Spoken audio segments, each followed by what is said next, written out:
So I'm the learning ecosystem lead at Huddlecraft. I train people in how to do collective learning in a way that centres a peer-to-peer approach. And I look after our community of hosts who design and facilitate their own learning programmes. My background is in facilitating collaborative projects that look to take a systemic approach to creating a regenerative future.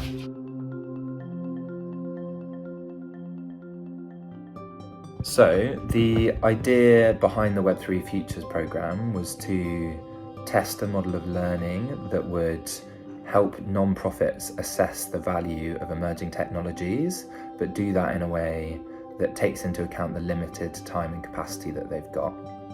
So we aim to better understand the evolving Web3 landscape and the potential it holds for non-profits. We wanted to build relationships within the sector so that people could continue to support each other in their learning about Web3. We wanted to encourage people to take steps to apply their learnings in different contexts as well, and then share those learnings with the wider non-profit sector. That was the idea.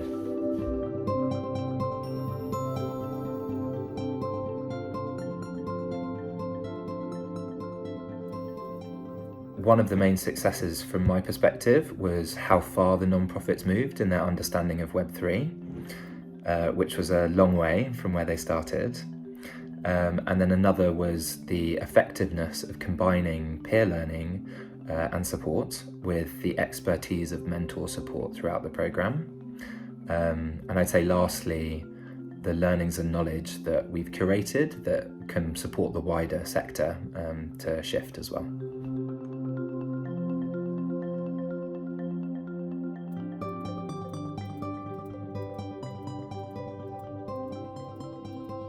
So the main challenge was the capacity of the non-profits to engage over the 3 full immersion days, I'd say. So we provided honorariums for them to participate, which I think really helped.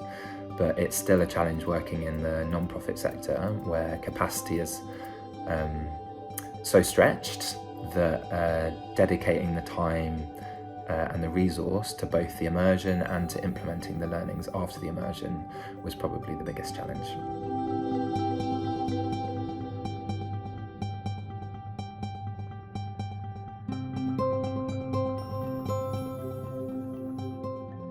Yes, so there's loads we'd do differently, and we've captured some of the ideas about how we'd iterate the programme in the resources that we shared afterwards, so our showcase booklet, so check that out.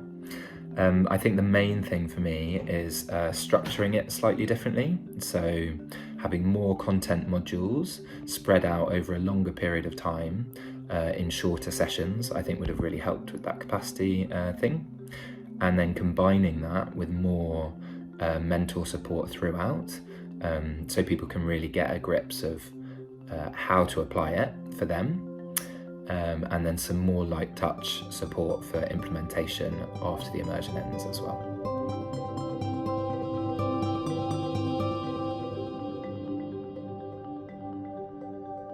I see lots of potential in the learning model, so both in terms of iterating it on the topic of Web3 and building a bit more of a community of non-profits supporting each other to put those learnings into practice. And then also I see potential for replicating the model with other emerging technologies as well. So I'd be really interested in exploring what it would look like for exploring generative AI, for example, as well, and what the non-profit potential of some of those other emerging technologies are.